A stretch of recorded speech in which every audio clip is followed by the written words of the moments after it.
وبركاته.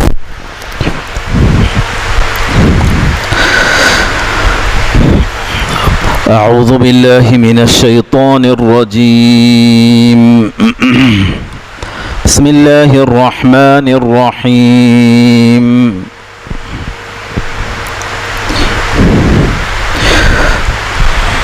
تبارك الذي بيده الملك وهو على كل شيء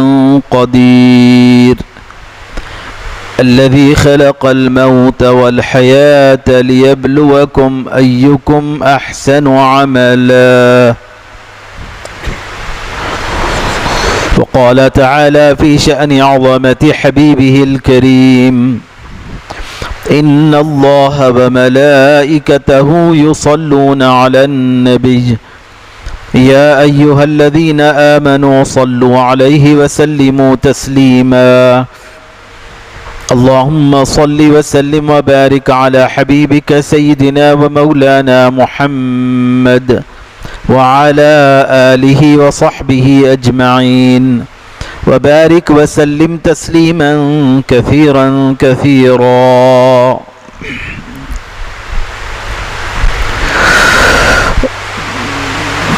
بڑی برکتوں والی ہے وہ ذات جس کے دست قدرت، جس کے ہاتھوں بادشاہت ہے، اور وہی ہر چاہے پہ قدرت رکھنے والا ہے.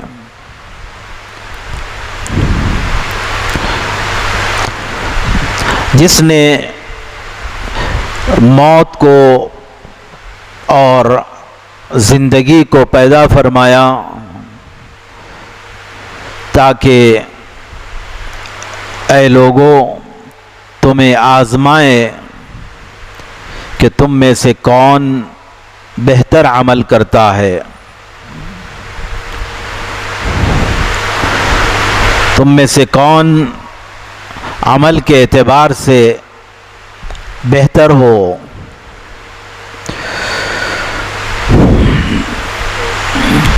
اللہ رب العالمین نے موت و حیات کے پیدا کیے جانے کے فلسفے کو اس آیت کریمہ میں بیان فرمایا ہے کہ موت و حیات خالق موت و حیات نے یعنی اللہ رب العزت نے اس لیے پیدا فرمائی تاکہ وہ تمہیں آزمائے کہ تم میں سے کون عمل کے اعتبار سے بہتر ہوگا، تم میں سے کون بہترین عمل کرے گا. آیت کریمہ کے ترجمہ، اس کے معنی و مفہوم سے خود بخود یہ بات آشکار ہو کر سامنے آ جاتی ہے کہ انسان کی جو زندگی ہے کہ اللہ تبارک و تعالی نے جو انسانوں کو عطا فرمائی ہے، اس زندگی کے عطا کیے جانے کا مقصد جو رب تبارک و تعالی نے بیان فرمایا ہے وہ آزمائش ہے کہ بہترین عمل کون کرتا ہے. رب تبارک و تعالی نے جیسے گزشتہ میں نے عرض کیا کہ دنیاوی زندگی میں آزمائشیں، مصائب و آلام اور آفتیں، مصیبتیں ایک لازمی حصہ ہے زندگی کا، جس کا سامنا بندے کو چاہے نہ چاہے کرنا ہی پڑتا ہے. لیکن ان آزمائش کا سامنا جب کرنا ہی ہے تو کیسے کرنا ہے، کیا طریقہ کار اپنانا ہے، کیا منہج اختیار کرنا ہے، کیا روش اپنانا ہے،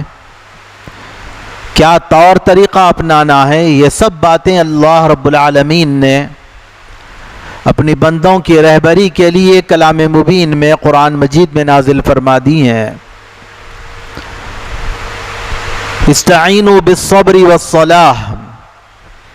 کہ مصائب و آلام میں، مصیبتوں میں تم صبر اور نماز کے ذریعے سے مدد طلب کرو، استعانت کرو صبر کے ذریعے سے اور نماز کے ذریعے سے۔ اور پھر فرمایا ان اللہ مع الصابرین، بے شک اللہ تبارک و تعالی صبر کرنے والوں کے ساتھ ہے۔ یہ بھی بڑی اہم بات قرآن مجید میں بیان کی گئی کہ مصیبتوں کے آن پڑنے پر، مصیبتوں کے آنے پر حکم دو باتوں کا دیا گیا، ایک صبر کا اور ایک نماز کا، کہ صبر کے ذریعے سے اور نماز کے ذریعے سے تم مدد طلب کرو۔ لیکن پھر رب تبارک و تعالیٰ نے اپنی معیت اور اپنی سنگت اور اپنے ساتھ ہونے کا جو اعلان فرمایا ہے، اس میں دونوں کا ذکر نہیں کیا بلکہ ایک کا ذکر کیا۔ صبر کرنے والے، صبر کا حکم دیا، تو جو صبر کریں گے وہ صابرین ہوں گے۔ والصلاح، نماز کا حکم دیا، اور صلاۃ ادا کرنے والے مصلین ہوں گے۔ لیکن رب تبارک و تعالی نے جب آیت کریمہ کے اختتام پر فرمایا ان اللہ مع الصابرین، کہ بے شک اللہ تبارک و تعالی صبر کرنے والوں کے ساتھ ہے، وہاں پر مصلین کا ذکر نہیں کیا، صبر کا ذکر کیا، صابرین کا ذکر کیا۔ اللہ تبارک و تعالیٰ کی معیت، سنگت اور صحبت صابرین کے ساتھ، اللہ ساتھ ہے صبر کرنے والوں کے۔ تو وہ درجہ اور جو مرتبہ صبر کرنے والوں کا ہے کہ رب تبارک و تعالیٰ کی معیت اور اللہ تعالیٰ کی سنگت اور صحبت صبر کرنے والوں کو نصیب ہو جاتی ہے، کہ مصیبتیں، آزمائشیں انسانی زندگی کا حصہ ہے۔ یقینی طور پر مصیبتیں، آفتیں اللہ تبارک و تعالیٰ کی قدرت اور اس کی رحمت کے بغیر دور نہیں ہوتی۔ رب تبارک و تعالیٰ کی نصرت و مدد جب تک شامل حال نہ ہو وہ دور ہوتی نہیں ہے۔ رب تبارک و تعالیٰ کی مدد و نصرت اور اس کی رحمت بندوں پر یقینی طور پر رب تبارک و تعالیٰ کو راضی کرنے پر، اللہ کی رضا اور اللہ کی خوشنودی حاصل کرنے پر، اللہ کی رحمتیں، رب تبارک و تعالیٰ کی مدد و نصرت اور اللہ تبارک و تعالیٰ کا فضل، اس کا کرم، اس کی نعمتیں اس بندوں کے شامل حال ہوتی ہیں جو رب تبارک و تعالیٰ کی رضا جوئی میں اور اللہ کی رضا کے حصول کے لیے کوشاں رہتے ہیں، اور اپنی زندگی کو اس راہ پر ڈالتے ہیں جس راہ پر چلنے سے اللہ کی رضا اور اللہ کی خوشنودی حاصل ہوتی ہے اور اللہ تبارک و تعالیٰ خوش ہوتا ہے۔ مولا تبارک و تعالیٰ بندوں کے ساتھ آزمائشوں کا معاملہ فرماتا ہے۔ الذی خلق الموت والحیات لیبلوکم ایکم احسن عملا، وہی ہے پروردگار جس نے موت و حیات کو پیدا فرمایا، لیبلوکم ایکم احسن عملا، تاکہ وہ تمہیں جانچیں، وہ تمہیں آزمائیں کہ تم میں سے بہترین عمل کون کرتا ہے۔ یہ جو آزمائشیں ہوتی ہیں، مختلف طرح کی بندوں کو مصیبتوں اور آفتوں میں بھی گھرنا پڑتا ہے، لیکن بندے کی عقیدے کی کمزوری کی بنا پر کوتاہی علم کی بنا پر، علم کی کوتاہی کی بنا پر بہت سارے بندوں کے معاملات ایسے ہوتے ہیں کہ کوئی مصیبت، کسی طرح کی کوئی آفت، کوئی مصیبت آتی ہے تو بندہ اس مصیبت کو یا تو کسی وقت کے ساتھ جوڑ دیتا ہے، وقت کی نحوست کے ساتھ جوڑ دیتا ہے، کبھی کسی شخصیت کی، کسی شخص کی نحوست کے ساتھ جوڑ دیتا ہے، کبھی کسی دن کی نحوست کے ساتھ جوڑ دیتا ہے، کبھی کسی تاریخ کی نحوست کے ساتھ جوڑ دیتا ہے، کبھی نحوستوں کو دنوں میں مان بیٹھتا ہے کہ فلاں دن میں نحوست، فلاں دن میں نحوست، فلاں رات میں نحوست، کبھی کسی تاریخ میں مان بیٹھتا ہے کہ نحوست فلاں تاریخ کے اندر نحوست ہوتی ہے، کبھی کسی مہینے میں نحوست کو مان بیٹھتا ہے کہ فلاں مہینے میں نحوست پائی جاتی ہے، اور کوئی کسی طرح کی کوئی ناگہانی کوئی آفت اس پر آن پڑتی ہے، کسی طرح کی کوئی مصیبت میں گرتا ہے تو پھر فوری طور پر اس مصیبت کو اس دن سے، اس مہینے سے، اس تاریخ سے، اس رات سے، اس وقت سے جوڑ دیتا ہے کہ یہ فلاں تاریخ کی وجہ سے، یہ فلاں رات کی وجہ سے، یا فلاں اماوس کی رات کی وجہ سے، یا فلاں 13 تاریخ کی وجہ سے، یا فلاں 3 تاریخ کی وجہ سے، فلاں 9 تاریخ کی وجہ سے، یا فلاں 18 تاریخ کی وجہ سے، 3 13 9 18، یہ اس طرح کے ذہنی توہمات انسان اپنے اندر پال رکھتا ہے۔ اس بات سے مکمل طور پر اس حقیقت سے صرف نظر کر لیتا ہے، یا اس حقیقت سے وہ نابلد رہنے کی بنا پر، ناواقف رہنے کی بنا پر، اور اس کی اس جہالت کی وجہ سے یہ سب چیزیں اس کے اندر پائی جاتی ہیں۔ ماہ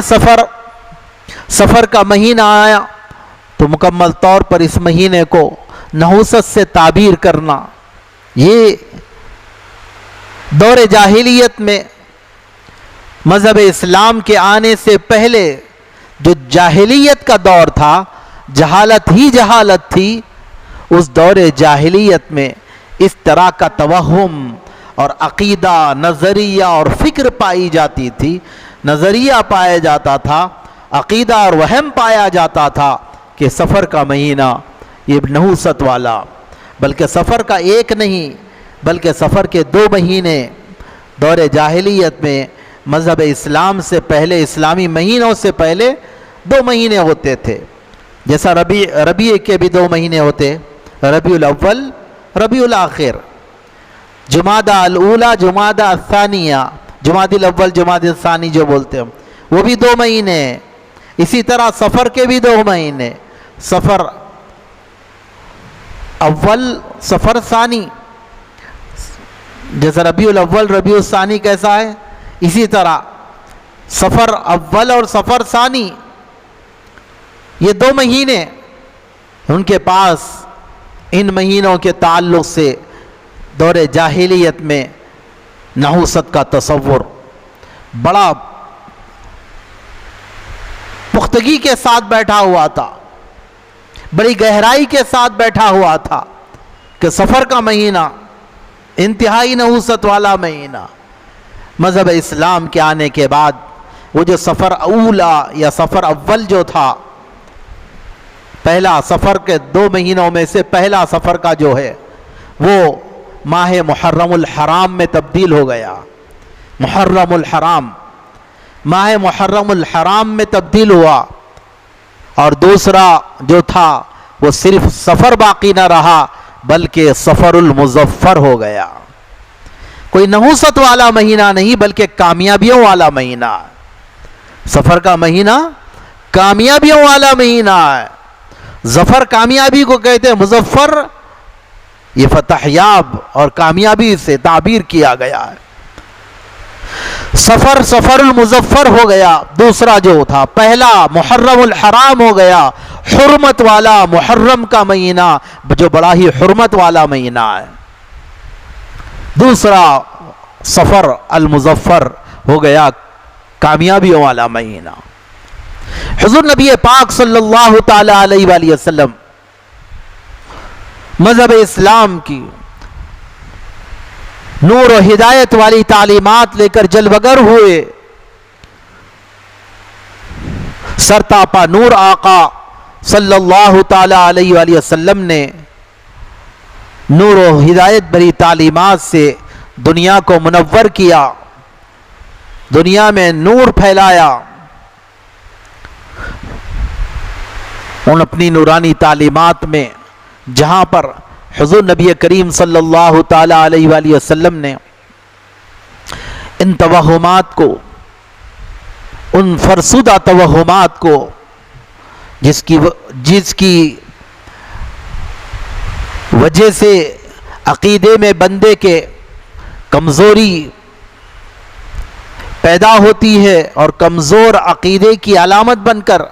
بنتا ہے وہ عقیدہ، وہ نظریہ، وہ فکر،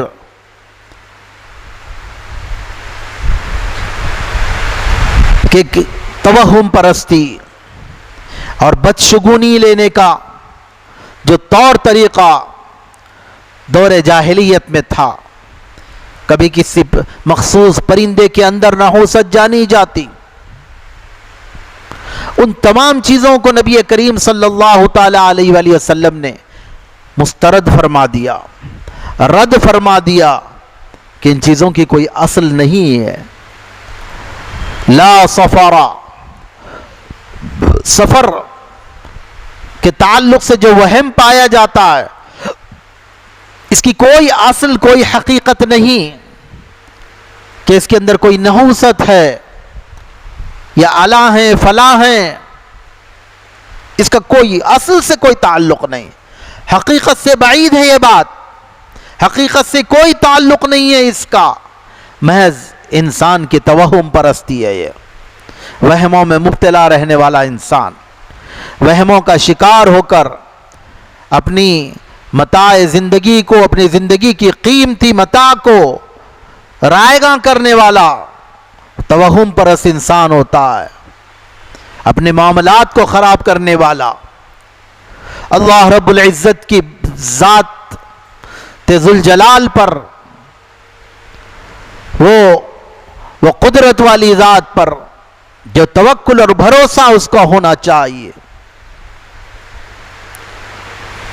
ایک ایمان والے کا جو ہوتا ہے وہ اگر بندے کے اندر پیدا ہو جائے تو پھر وہیں پر یہ ساری بیماریوں کا علاج ہو جاتا ہے، توہم پرستی جڑ پیڑ سے نکل جاتی ہے جو عمومی طور پر پائی جاتی ہے۔ آج 1400 سال سے زیادہ عرصہ قرآن کریم کے نزول کے بعد ہو چکا، نبی رحمت صلی اللہ تعالی علیہ وآلہ وسلم کی جلوہ گری، حضور کی تشریف آوری کے بعد ہو چکا، نور و ہدایت کی تعلیمات دنیا میں آ کر اور پھیل کر اتنا طویل عرصہ ہو چکا، اس کے باوجود بھی لوگ اس طرح کی توہم پرستیوں کے شکار ہیں۔ یہ بہت بڑا المیہ ہے۔ ایک نابینا انسان راستے سے گزرتا ہوا کسی گڑھے میں گر جاتا ہے، یقینی طور پر اس پر افسوس ہوتا ہے کہ بیچارہ گڑھے میں گر گیا، نابینا ہے، بینائی سے محروم ہے، نظر نہیں آتا، اس کو بینائی سے محروم ہے، نظر نہیں آتا، وہ گڑھے میں گر گیا تو یقینی طور پر ہر کسی کو افسوس ہوگا۔ ایک ہے کہ بینائی رکھنے کے باوجود، آنکھیں ہیں، دکھ رہا ہے، بینائی ہے، بینائی رکھنے کے باوجود چلتا چلتا کسی گڑھے میں گر جاتا ہے تو وہاں پر صرف افسوس نہیں ہوتا، وہاں پر افسوس سے پہلے تعجب ہوتا ہے، اس کے بعد افسوس ہوتا ہے۔ افسوس اس بات کا ضرور ہے کہ وہ گر گیا بیچارہ، گڑھے میں گر گیا، کھائی میں گر گیا، لیکن اس افسوس سے پہلے تعجب ہوتا ہے کہ اسے تو آنکھیں تھی، بینائی تھی، نظر آ رہا تھا، بینائی رہنے کے باوجود، نظر آنے کے باوجود، اس کے نظر آنے کے باوجود بھی وہ کھائی میں گر گیا، گڑھے میں گر گیا ہے، تو تعجب بھی ہوگا، افسوس بھی ہوگا۔ نابینا کے وقت میں تو صرف افسوس ہوگا کہ بیچارہ گر گیا۔ ہماری حالت ایسی ہے، بینائی ہے ہمیں، ہم نابینا نہیں، بینائی ہے ہمیں، ہمارے سامنے ہدایت کی روشن باتیں قرآن کریم موجود ہے، قرآن کریم کے 30 پارے موجود ہیں، 6666 آیات موجود ہیں، نبی رحمت صلی اللہ تعالی علیہ وآلہ وسلم کے ارشادات، احادیث شریفہ، فرامین مصطفیٰ، حضور کے نورانی علم و حکمت کی باتیں موجود ہیں۔ اس کے باوجود بھی ہم اس طرح کی ضلالت و گمراہی کی باتوں اور دور جاہلیت کے رسم و رواج اور بدعقیدگیوں میں اگر ہم گرفتار ہوتے ہیں تو گویا ہم وہ کھائی میں گر رہے ہیں، وہ ان بدعقیدگیوں کے گہرے گڑھوں میں گر رہے ہیں، بینائی رہنے کے باوجود بھی گر رہے ہیں، تو دنیا ہم پر نہ صرف افسوس کرے گی بلکہ تعجب بھی کرے گی۔ ان کے پاس قرآن جیسا علم کا مخزن رہنے کے باوجود، مصطفیٰ کریم کی نورانی حکمت والی تعلیمات رہنے کے باوجود بھی یہ قوم کیسی توہم پرستی میں، کیسی توہم پرستی میں گرفتار ہے، کیسی بدعقیدگیوں میں گرفتار ہے، کیسی ضلالت و گمراہی کا شکار ہے۔ تعجب بھی ہوگا، افسوس بھی ہوگا۔ ہمیں بھی اپنے آپ پر جائزہ لے کر تعجب بھی کرنا ہے، اپنے آپ پر تعجب بھی کرنا ہے کہ ہائے اتنا سب کچھ، یہ نور و حکمت کی تعلیمات روز روشن کی طرح واضح، اس سے زیادہ روشن، دن کے اجالے سے زیادہ روشن قرآن کی ہدایت کی تعلیمات، احادیث مصطفیٰ کی حدیثوں کی تعلیمات، حضور نبی رحمت کی تعلیمات ہمارے سامنے رہنے کے باوجود ہم کدھر جا رہے ہیں، کیا روش اپنا رہے ہیں؟ تعجب بھی اس پر خود ہم کو اپنے آپ پہ کرنا ہے۔ دنیا کرتی ہے کرے، نہ کرتی ہے نہ کرے، ہمیں اپنے آپ پہ کرنا ہے اور افسوس بھی کرنا ہے، اور پھر اس سے باہر اپنے آپ کو نکالنا ہے، اس معاشرے کو اس سے باہر نکلنا ہے۔ نبی پاک صلی اللہ تعالی علیہ وسلم نے فرمایا کہ سفر کوئی نحوست اس میں نہیں ہے، سفر کی نحوست کا کوئی تصور نہیں،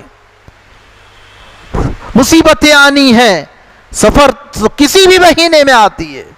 رمضان المبارک کے رحمتوں اور برکتوں والے اس مہینے میں نازل ہوتی ہے، مصیبت آنی ہے تو رب تبارک و تعالی نے موت و حیات کو پیدا فرمایا، لیبلوکم ایکم احسن عملا، تاکہ وہ تمہیں آزمائیں تم میں سے کون ہے جو بہتر عمل کرتا ہے۔ رب تبارک و تعالی قادر مطلق، اس کی ذات پر ایسا پختہ یقین، اس کے شہید و بصیر ہونے پر اپنے اندر پختہ ایقان اور یقین پیدا کرنا ہے، اس درجے کا، اس کیفیت والا ایمان اپنے اندر پیدا کرنا ہے جو سلف صالحین میں اگلے زمانوں کے خاص لوگوں تو خاص لوگ ہیں، عام لوگوں کے ایمان کی کیفیات یہ تھی، ایسی کیفیات تھی۔ حضرت سیدنا عبداللہ ابن عمر رضی اللہ تعالی عنہ کے متعلق روایات میں آتا ہے کہ آپ اپنے احباب کے ساتھ کہیں آبادی کے باہر، وَسِيرُوا فِي الْأَرْضِ، زمین میں سیر کرو، اللہ تبارک و تعالیٰ کا حکم ہے، اللہ تبارک و تعالیٰ کی قدرت کی نشانیاں دیکھنے، رب کے قدرت کے مناظر دیکھنے کے لیے باہر نکلتے تھے. آج بھی نکلتے ہیں لوگ، لیکن یہ تصور، یہ کانسیپٹ نہیں ہوتا. موج مستیوں کا کانسیپٹ ہوتا ہے. رب تبارک و تعالیٰ کی قدرت کی تجلیات دیکھنے کی فکر کے ساتھ نکلا کرتے تھے. نکلے کسی جنگل و بیابان میں، ساتھ میں اپنے کھانے کا سامان توشہ تیار کر کر لے کر گئے. وہ کھول کر اپنے دوست احباب کے ساتھ کھانا تناول فرمانے کا ارادہ کر کر بیٹھتے. سامنے سے ایک بکریاں لے کر ایک شخص گزر رہا ہے. اس شخص کو آواز دیتے کہ آئے اللہ کے بندے، آؤ ہمارے ساتھ میں کھانے میں شریک ہو جاؤ. وہ معذرت کرتا ہے کہ نہیں آپ لوگ کھائیے. پھر اصرار کرتے ہیں،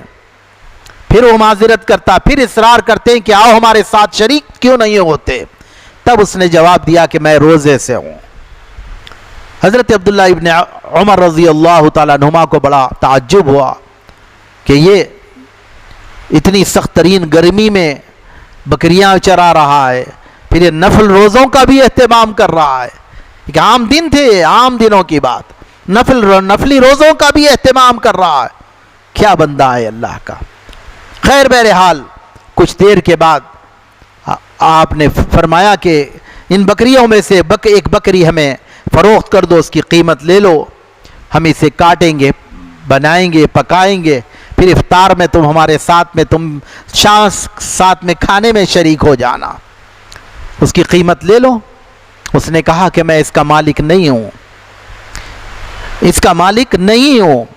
ایمان کو جانچا اور پرکھا بھی جاتا تھا. خلیفۃ المسلمین امیر المومنین کے بیٹے ہیں. ایمان کو جانچنے اور پرکھا بھی جانچنے اور پرکھنے کا بھی سلسلہ رہتا تھا. کہا کہ اگر مالک تم نہیں ہو تو ہوتا ہے ایسا کہ ریوڑ کو لے جایا جاتا ہے کہ کبھی بھیڑیا حملہ کر دیتا ہے، کبھی کوئی حادثے کے شکار ہو جاتے ہیں جانور. مالک کچھ بھی جان سمجھ جائے گا، کچھ بھی بتا دیا جا سکتا ہے کہ بھیڑیے نے کھا لیا، بھیڑیے نے حملہ کر کے بھیڑیے نے اسے لے لیا ہے، بتا دیا جا سکتا ہے. اس نے کہا کہ فوری طور پر اپنی انگلی آسمان کی جانب اٹھائی اور کہا اس اللہ کے بارے میں آپ کیا کہتے ہیں. وہ جانتا نہیں تھا کہ یہ کون لوگ ہیں. وہ اس اللہ تبارک و تعالیٰ کے بارے میں آپ کا کیا خیال ہے. وہ حی اور قیوم ہے، شہید و بصیر ہے. اللہ اکبر.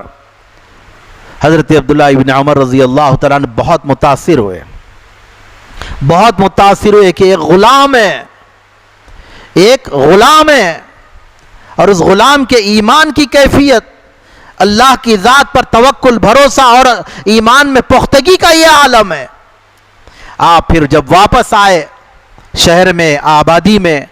آپ نے اس کا پتہ اٹھایا، اس کے مالک کا، اس کے پاس پہنچے.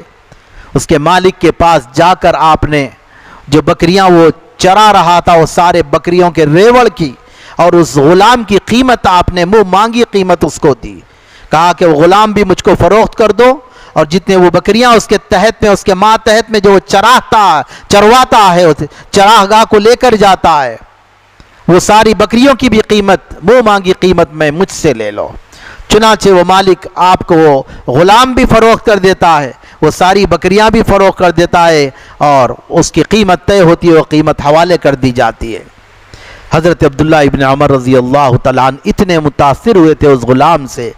کہ آپ اس کے پاس تشریف لاتے ہیں اور فرماتے ہیں کہ تم آج سے تم آزاد ہو، اور یہ ساری بکریاں تم کسی کے نام غلام رہے، اور یہ بکریاں کسی اور کی نہیں بلکہ یہ بکریاں تمہاری اپنی ملکیت میں دے دی جاتی، یہ بکریاں بھی تمہاری ہو گئی اور تم آزاد ہو گئے. اللہ اکبر. یہ اللہ تبارک و تعالیٰ کی ذات پر توکل اور بھروسہ اور ایمان کی ایک کیفیت اس زمانے کے غلاموں کے اندر بھی پائی جاتی تھی. آج ہم اپنا جائزہ لیتے ہیں، وہ غلام تو غلام تھے، ہمارے معاملات بہت، ہم تو آزاد ہیں. ایک چھوٹی نوکری کرنے والا بھی آزاد ہے. غلام بولے تو اپنی کسی چیز کا اپنی مرضی کا مالک ہی نہیں ہوتا، اپنے آقا کی مالک کی مرضی سے ہی اٹھنا بیٹھنا، آج اگر سیٹ کچھ اون تو کرا تو ارے جا بول کے نکل جاتا انہیں، ہاں میرے کو بول رہا، بولے تو ہاں بول کے انہیں بھی جاتا آنکھ پہ. جب تک نوکری میں رہے سیٹ رہتا معاملہ، اس کے بعد انہیں ہوں بولا تو انہیں بھی ہاں بولتا. پھر یہ اس مالک آزاد ہے ہی نہیں ہے.